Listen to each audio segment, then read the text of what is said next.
आप सबको नमस्कार। आप सब भी उपस्थित हो गए हैं। मनदीप शुक्ला जी सबसे पहले आज उपस्थित हुए हैं। सुनील रातौरी जी, संजय जी उपस्थित हैं। संजय भी बहुत अच्छे चिकित्सक हैं। हेमंत काले जी, मनीष खरे जी, धीरज कुमार जी, आदित्य त्रिपाठी जी, अनुराग अहिरवार जी, आशीष कुमार जी, विकास चौधरी जी, धीरज कुमार जी, रघुपति सतीश जी, मनीष खरे जी, नवीन चंद्र जोशी भी उपस्थित हो गए। कार्यक्रम को संचालित वही कर रहे हैं।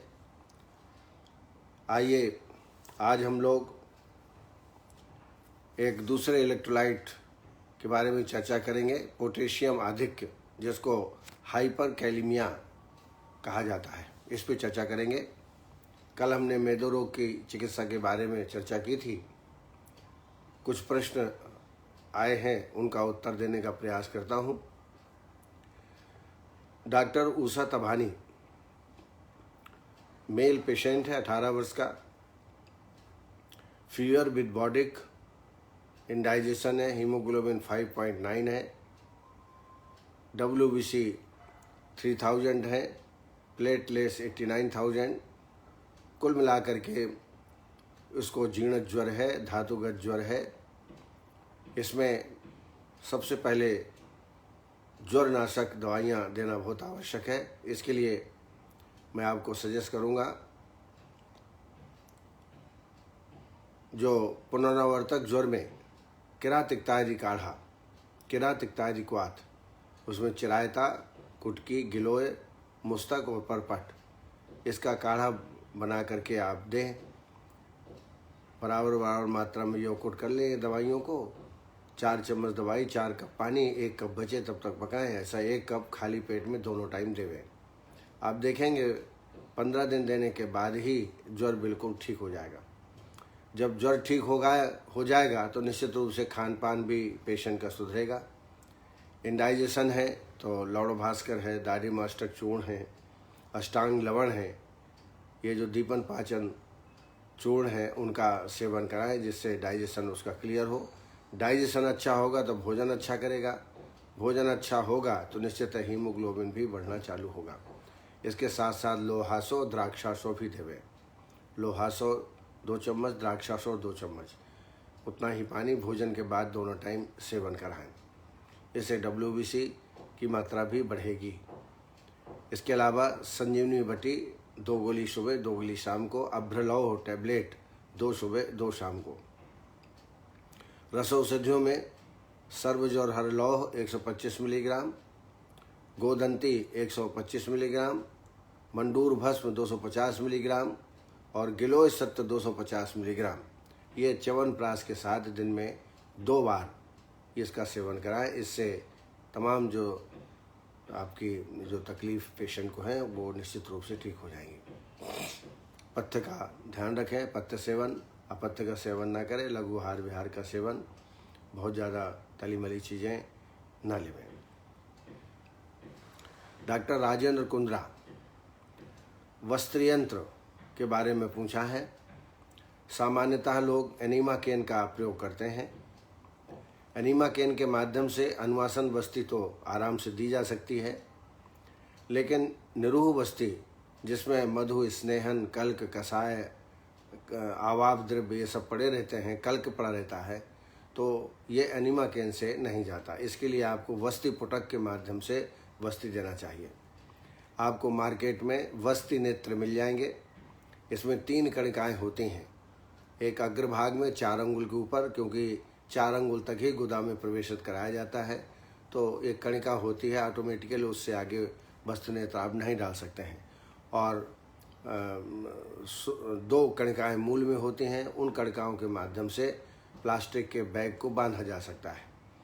इसके लिए आप जो दूध की थैलियाँ आती हैं 400 ml की, 300 ml की, 500 ml की, उनको ले सकते हैं और उसमें काढ़ा आदि जो वस्ती निरूह बनाते हैं, आस्थापन बनाते हैं, उसको डाल करके और अच्छी तरह बांध दें कणिकाओं के बीच में, और उसको बस्ती फुटक के माध्यम से धीरे धीरे दबा करके ये बस्ती दी जा सकती है। ये श्रेष्ठ है खास तौर से आस्थापन बस्ती, निरूह बस्ती के लिए, क्योंकि उसमें मधु स्नेहन कलकाय है कसाय आप तो क्रमात्, उसमें कल्क भी है, स्नेह भी है, घृत भी पड़ता है, तो अनीमा कैन से नहीं जाता। लेकिन अनुवासन बस्ती दे सकते हैं, पर उससे सरल तरीका है 50 ml की सिरिंज आप ले लीजिए, और इसके माध्यम से भी, चूँकि 30 ml आप दे रहे हैं अनुवासन बस्ती, तो उसमें कोई दिक्कत नहीं है, आप सिरिंज का प्रयोग भी आप कर सकते हैं। डॉक्टर विकास महाजन, इन्होंने acute pancreatitis due to gall bladder stone, ये बहुत ही कृच्छसाध्य और असाध्य टाइप की व्याधि है, लेकिन प्रारंभ में यदि आप ट्रीटमेंट करते हैं तो निश्चित रूप से आप ठीक कर सकते हैं। तो सबसे पहले तो स्टोन का, गाल ब्लैडर स्टोन, इसका ट्रीटमेंट जरूर करें। इसमें मैंने योग बताया था आपको, कुटकी, गोक्षुर, ककड़ी बीज और शतावरी।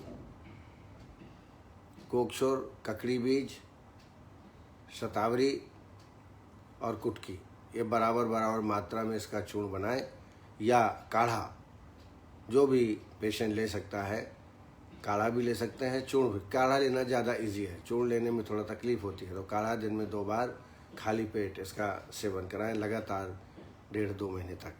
तो इससे निश्चित रूप से गाल ब्लैडर, एक इसी मेरे फार्मूले पर एक कंपनी ने दवाई बनाई है जिसका नाम GS ट्रिप्सी है, टैबलेट GS ट्रिप्सी, तो उसका भी प्रयोग आप 2 TDS के रूप में कर सकते हैं। इसके अलावा पैंक्रियाज को टोन अप करने के लिए अग्नि कुमार रस 125 मिलीग्राम, शोथारी लौह 250 मिलीग्राम, गोदंती भस्म 250 मिलीग्राम, स्वर्ण सूत शेखर रस 60 मिलीग्राम, ऐसी दिन में 2 मात्राएं आप शहद के साथ इसका सेवन कराएं। इसके अलावा संजीवनी बटी 2 सुबह 2 शाम को, अग्नि तुंडी बटी 2 गोली सुबह शाम को सेवन आप इसमें करा सकते हैं। इसके अलावा भूमि अमल की क्वाथ 20 ml पानी मिला के भोजन के बाद दोनों टाइम भूमि अमल की क्वाथ दें, इससे भी पैंक्रियाज में काफ़ी आराम मिलता है। इसके अलावा आरोग्यवर्धनी लिव 52 DS 2 गोली दिन में 2 बार सेवन कराएं। और जो लाक्षणिक चिकित्सा है, लक्षणानुसार चिकित्सा, वो भी आपको करना चाहिए। डॉक्टर सविता पटेल, बच्चों की हाइट कैसे बढ़ाएं? तो निश्चित रूप से 22-23 साल तक हाइट हम बढ़ा सकते हैं पेशेंट की। नॉर्मल अच्छा खाना पीना खाए, घृत दूध आदि का सेवन करे, और साथ में जो प्राणायाम है वो करे, और खड़े होने वाले आसन जैसे ताड़ासन है, वृक्षासन है, त्रियक ताड़ासन है, अर्धकटी चक्रासन है, ये निरंतर प्रतिदिन बच्चों को कराना चाहिए। दूसरा, लटकाने जैसी जो प्रक्रिया होती है, ऊपर कुछ आप बंधन बांधिए, उसमें लटकाए और ऊपर नीचे करने का प्रयास करें, इससे भी हाइट बढ़ती है। ऐसी कोई दवा नहीं है कि इससे तत्काल हाइट बढ़े। जो लोग देते हैं, कोई कार्टिजोन मिला के देता है, कोई कैसा देता है, कोई प्रचार के माध्यम से ऐसा बताता है कि हाइट बढ़ जाएगी 2 साल में, 1 महीने में इतना, 2 महीने में, ऐसा बताते हैं, लेकिन ये मैं नहीं मानता हूँ। आप अच्छा पौष्टिक खाना दीजिए। अश्वगंधारिष्ट है, शतावरी चूर्ण है, मशुगंधा चूर्ण है, केवांच बीज चूर्ण है, इनका सेवन कराएं। ब्राह्मी अवले का सेवन जरूर कराएं, 1 चम्मच सुबह शाम को दोनों टाइम, इससे भी पेशेंट को लाभ प्राप्त हो सकता है। खान पीन, बच्चों में अधिकतर कृमि होते हैं, कृमिनाशक हर महीने में कम से कम 1 डोज अपने बच्चों को देना चाहिए, इससे भी, क्योंकि इससे हाइट प्रभावित होती है। रजनी शर्मा जी, इन्होंने वस्ती और नस्य एक ही दिन में दे सकते हैं क्या? तो अगर प्रातः और सायं दे रहे हैं तो दे सकते हैं, लेकिन नस्य और अनुवासन वस्ती एक साथ नहीं दे सकते हैं। जैसे आपने अनुवासन लगाई और तत्काल स्नेह नस्य दे, वो नहीं दे सकते हैं, लेकिन सुबह शाम आप दे सकते हैं। पेशेंट चूँकि आजकल उपलब्ध नहीं हो पाते, तो उनके आधार पर हमको कई बार संयोजन करना पड़ता है। तो आप प्रातः एवं सायं, अगर प्रातः वस्ती देते हैं, शाम को नस देते हैं, या नस सुबह देते हैं, वस्ती शाम को देते हैं, तो ये कर सकते हैं, कोई दिक्कत नहीं है। रजनीश जी, आपने किताब के बारे में पूछा है। क्लिनिकल पंचकर्म नाम है मेरी किताब का, और ये मैं आपको एक टेलीफोन नंबर देता हूँ, वो आप नोट कर लीजिए। डॉक्टर विनोद बैरागी नाम है, जिनसे आप बातचीत करेंगे तो आपको उपलब्ध करा देंगे। आप नोट करें, मैं नंबर बोल रहा हूँ 9425092284। फिर से रिपीट कर रहा हूँ 9425092284। आशा है आप लोगों ने नोट कर लिया। मैं फिर से बोल रहा हूँ 9425092284। डॉक्टर अनिल गहलोत, इन्होंने बालों के लिए इच्छा प्रकट की है कि बालों, अब स्पष्ट नहीं लिखा है कि बाल झड़ने के लिए है, खालित के लिए है कि पालित के लिए होती हैं। वो सब खालित पालित दोनों में काम करते हैं। और इसमें शिरा तर्पण, शिरोधारा, शिरोवस्ती या मास्तिष्क क्रिया बहुत ही इम्पॉर्टेंट है। कई बार मैं बता चुका हूँ।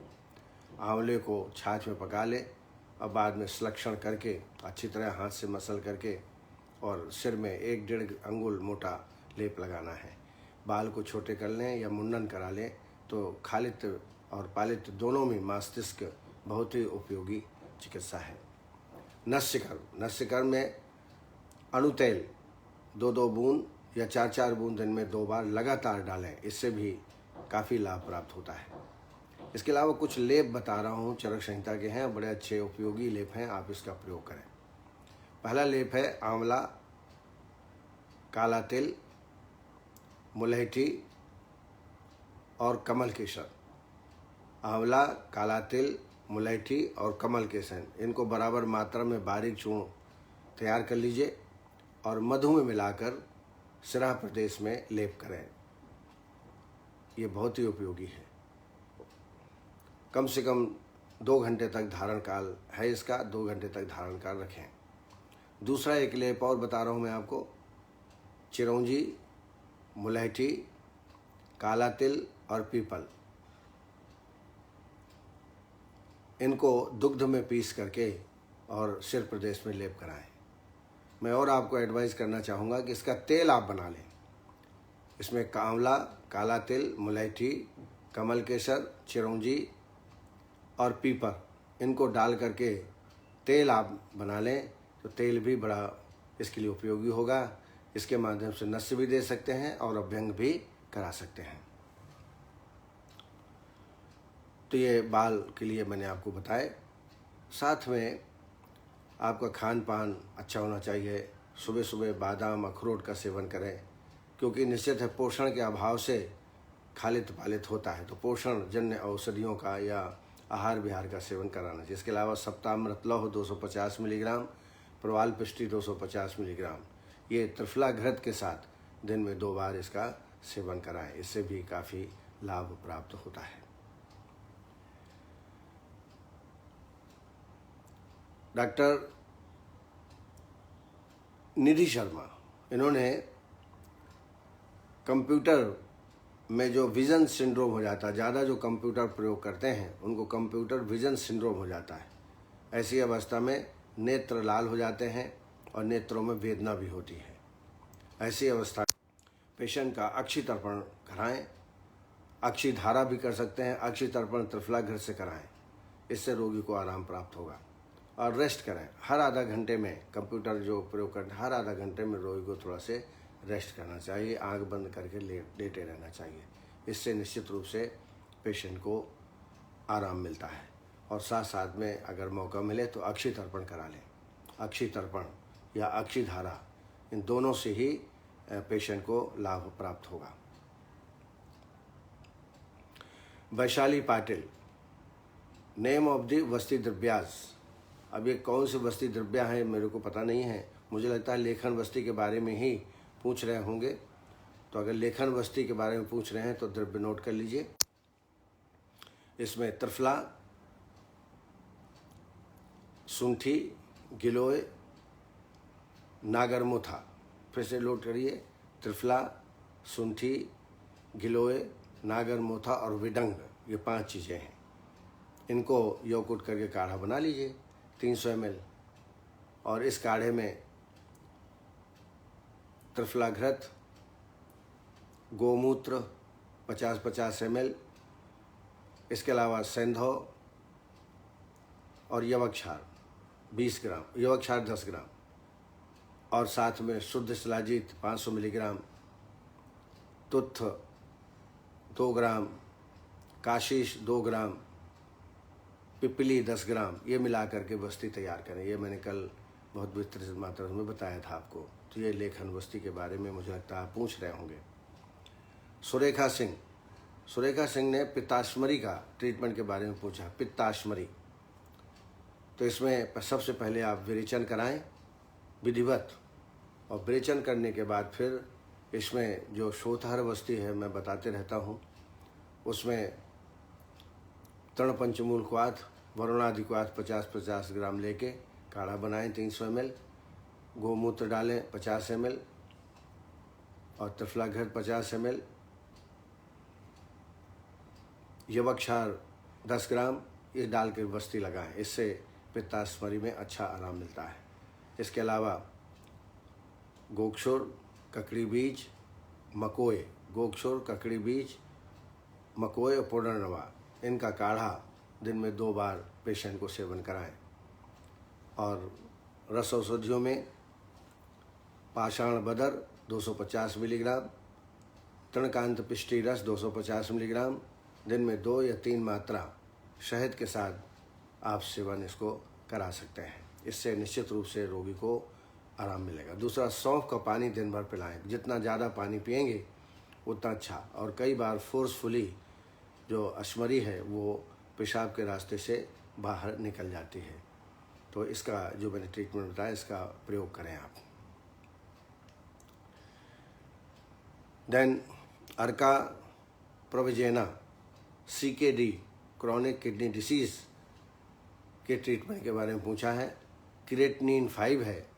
हाथ पैरों में विशेष रूप से सूजन आ गई है। तो CKD में निश्चित रूप से पहले तो आप विरेचन कराएं। विरेचन के बाद शोथग्न बस्ती, जो मैं बार बार बोलता हूँ, उसको लगाएं। इसके अलावा पुनर्नवा, गोक्षुर, ककड़ी बीज और कुटकी, इनका चूर्ण या काढ़ा बना के सेवन करें। इसमें जो आपके सीरम क्रिएटिनिन है, ये अगर आप 1 महीना लगातार देते हैं तो सीरम क्रिएटिनिन की मात्रा कम हो जाएगी। साथ में जो प्रोटीनस सब्सटेंस हैं वो बिल्कुल बंद कर दें। प्रोटीनस सब्सटेंस नहीं लेना चाहिए। निश्चित रूप से जब किडनी ठीक होने लगी तो जो स्वेलिंग हो रही है लेग्स में, वो अपने आप ही ठीक हो जाएगी। अगर ज़्यादा हो तो पुनर्नवा रिष्ट, पुनर्नवा अर्क, पुनर्नवा गुग्गुलु, इनका गोक्षराज गुग्गुल आदि का सेवन आप करा सकते हैं। डॉक्टर मनीष खरे, इन्होंने हेमेंजियोमा के ट्रीटमेंट के बारे में पूछा है। यह एक प्रकार का बर्थ मार्क है, जन्मजात बीमारी है, जन्म से ही पैदा हो जाता है। That grows during the first year of the life and fades over time. कुछ समय बाद ये अपने आप ठीक भी हो जाता है और कभी कभी ठीक नहीं होता है। It can be appear on the face, scalp, chest, back. इसमें ये लैंडमार्क आपको मिल सकते हैं। कभी कभी मैंने जैसे बताया कि अपने आप ठीक हो जाते हैं, परंतु कभी कभी विज़न को प्रभावित करते हैं, और विज़न को प्रभावित करते हैं तो इसका ट्रीटमेंट फिर आपको करना चाहिए। इसमें ज़्यादातर आप मोहा लोशन लगाएं, चरक कंपनी का आता है। दूसरा, बाल चतुर्भद्र, ये सिरप आता है बच्चे के लिए, 1-1 चम्मच, आधा चम्मच दिन में 2 बार। महामंजिष्ठादि क्वाथ तो ये पी नहीं पाएंगे, यदि पी लें तो 1 चम्मच सुबह शाम पिलाएं, पर नश्य कर्म कराएं। आप प्रतिमर्श नश्य आप अणुतैल से, बहुत छोटा बच्चा है तो 1-1 बूंद, नहीं तो 2-2 बूंद आप दे सकते हैं। इसके अलावा हरिद्रा, चारोली और गुलाब जल। हरिद्रा, चारोली, चारोली माने चिरौंजी, और गुलाब जल, इनका लेप तैयार करके उस स्थान में लगातार 20-21 दिन तक लगाएं तो वो निशान अपने आप निकल जाएगा। डॉक्टर वैशाली पाटिल, इन्होंने वही वस्ती द्रव्य के बारे में पूछा। मैं पहले बता चुका हूँ आपको। मुझे लगता है लेखन वस्ती के बारे में आपने जानना चाहा है। इसके साथ ही इस कार्यक्रम से हमारे माननीय चिकित्सक लोग सब जुड़े हुए हैं। आयुष दर्पण, जो कि उसके पेज में ही ये कार्यक्रम हो रहा है, वही आयोजित करते हैं। Doctor Sukumar Joshi, doctor Kapil Sharma, doctor Sunil Rathauri, doctor Bharat Thok, doctor Asha Tandel, doctor Usha Tabhani, doctor Mubin Mulla ji, doctor Rajendra Kundra ji, हमारे वरिष्ठ साथी वरिष्ठ चिकित्सक Mahendra Chaturvedi ji, Arun Baghela ji, doctor Gaurav ji, doctor Himanshu Lakhera ji, doctor Vikesh Mahajan, doctor Avantika Singh, doctor Anup ji, Aditi Tripathi ji, doctor Sanjeev Kumar, doctor Sachin Prajapati, doctor Kush Gaur, doctor R Singh चाहल, आरोग्य आयुर्वेद, सुनीता साहू जी, रीना शर्मा जी, महेंद्र कौशल जी, योगेश दत्त शर्मा जी, प्रमोद कटारिया जी, तृप्ति सिंघल जी, पंकज शुक्ला जी, पालस्कर जी,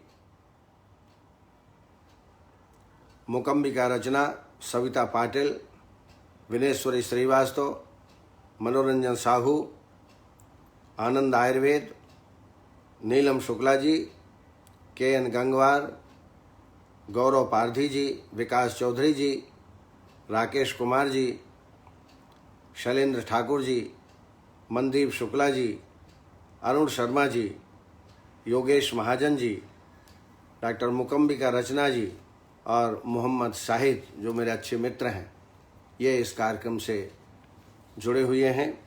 प्रतिदिन समय पर उपस्थित होकर के इस ज्ञान गंगा का लाभ उठाते हैं। अब आइए, आज हम पोटेशियम आधिक्य, जिसको हाइपर कैलीमिया कहते हैं, अभी हमारी सीरीज इलेक्ट्रोलाइट जो द्रव्य हैं, sodium, potassium, calcium, magnesium, phosphate, carbonate आदि, इन पर चर्चा कर रहे हैं, क्योंकि इन पर कभी हम लोगों को क्लास में पढ़ाया नहीं गया। लेकिन पेशेंट जब हम प्रैक्टिस करते हैं तो इस प्रकार के रोगी हमारे सामने उपस्थित होते हैं, तो उनकी चिकित्सा करना हमारे लिए कठिन होता है। जो गांव खेड़े में डॉक्टर हैं, हमारे वैद्य हैं, उनको कम से कम ये तो समझ में आए कि ये क्या रोग है, ताकि वो रिफ़र भी करें तो क्या लिखें। तो इस दृष्टिकोण से ये इलेक्ट्रोलाइट पर अपन चर्चा कर रहे हैं। आज पोटेशियम आधिक्य, जिसको हम हाइपर कैलीमिया कहते हैं, ये अधिकतर तो बहुत कम मात्रा में मिलता है। पोटेशियम की नॉर्मल मात्रा 0.4 है। 0.4 से अधिक 5, 6 या 7 या 8 हो जाए तब ऐसी कंडीशन उत्पन्न होती है, तभी उसे हम हाइपर कैलीमिया कहते हैं। सामान्यतः हाइपर कैलीमिया की अवस्था बहुत कम मिलती है, नहीं मिलती है, परंतु कई व्याधियों के साइड इफेक्ट में, उपद्रव में, जैसे मधुमेह के उपद्रव के स्वरूप अथवा जलीयांश में कमी के कारण शरीर में पोटेशियम की अधिकता हो जाती है। जब मात्रा शरीर में किसी कारण से जलीयांश शरीर से बाहर निकल जाता है, जल कम हो जाता है शरीर में, तो पोटेशियम की मात्रा अधिक हो जाती है। इसके कारणों पर देखें तो इंट्रावेनस के द्वारा शरीर में अधिक पोटेशियम का प्रवेश, आपको पता चल गया कि पोटेशियम कम है तो अधिक मात्रा में आपने प्रवेश करा दिया, तो इसके कारण व्याधि हो सकती है। पोटेशियम युक्त खाद्य पदार्थों का अत्यधिक मात्रा में सेवन, अत्यधिक रक्तस्राव, शरीर में इंसुलिन की मात्रा का कम होना और किडनी की गंभीर व्याधियाँ, जिसमें ग्लोमेरुलाई इफेक्टेड होते हैं, छनने की प्रक्रिया कम हो जाती है या ज़्यादा हो जाती है कई बार, जैसे कि डायबिटीज़ में बहुमूत्रता हो जाती है। ऐसी अवस्था में जलीय अंश शरीर से बहुत निकल जाता है और जिसकी वजह से पोटेशियम की कमी, पोटेशियम जो है वो बढ़ जाता है। लक्षण देखें तो वोमिटिंग, नौसिया, उदरशूल, अतिसार, थकावट और हार्ट रेट कम हो जाता है, लो ब्लड प्रेशर हो जाता है, साइनोज्ड स्किन हो जाती है, वीकनेस इन लिम्ब, पैरों में कमजोरी, थरथरी का होती है, वर्टाइगो और कन्फ्यूजन भी पेशेंट में उत्पन्न हो जाता है। ईसीजी में परिवर्तन भी होते हैं। जब P7 MEQL से अधिक हो जाता है, पोटेशियम जब 7 mg से अधिक हो जाता है, तब T वेव एलिवेशन और QRS कॉम्प्लेक्स चौड़ा हो जाता है, ST सेगमेंट डिप्रेशन हो जाता है और PR इंटरवल बढ़ जाता है। इससे भी हम पता लगा सकते हैं कि पोटेशियम हमारे शरीर में बढ़ गया है। चिकित्सा के लिए सबसे पहले तो निदान परिवर्जन, जिसमें पोटेशियम की मात्रा ज़्यादा होती है, जैसे banana, orange, grapes, potato, mushroom, cucumber, इन सब में पोटेशियम की मात्रा अधिक होती है, तो इनको नहीं खाना चाहिए, कम कर देना चाहिए, नहीं इससे और भी तकलीफ हो सकती है। तो निदान परिवर्जन, पोटेशियम अधिकता वाले आहार विहार का सेवन कम, फल के सेवन बंद करना चाहिए और इंट्रावेनस द्वारा 10% कैल्शियम ग्लूकोनेट प्रवेश कराना चाहिए या 5% ग्लूकोज का शरीर में इंट्रावेनस द्वारा तत्काल प्रवेश कराना चाहिए। सोडियम बाइकार्बोनेट, जिसको हम मीठा सोडा कहते हैं, इसका प्रयोग पेशेंट के आधा चम्मच दिन में 2 बार करा देना चाहिए। मुँह तरलता की स्थिति में 50 ग्राम ग्लूकोज 1 लीटर पानी में घोलकर रोगी को दिन भर पीने के लिए देवें तथा 50 यूनिट इंसुलिन भी देना चाहिए। इससे मूत्र प्रवृत्ति ठीक होती है। आंतरिक अवस्था में डायलिसिस भी करवाना पड़ सकता है और लक्षणानुसार इसकी चिकित्सा करें। औषधियों में गोक्षरादि गुल, गोक्षरादि चूर्ण, खीरा बीज पुनर्नवा चूर्ण 5-5 ग्राम दिन में 2 बार, पुनर्नवा अर्क पीने के लिए देना चाहिए और तृण पंचमूल क्वाथ और वरुणादि क्वाथ, ये बहुत ही उपयोगी हैं, इनका भी प्रयोग रोगी में कराना चाहिए। तो इस तरीके से कुछ मैंने अनुभूति योग आपको बताए। तो पोटेशियम आधिक्य में इस प्रकार चिकित्सा आप कर सकते हैं। आज के लिए इतना ही, कल फिर इसी समय उपस्थित होंगे। तब तक के लिए आप सबको नमस्कार, जय हिंद।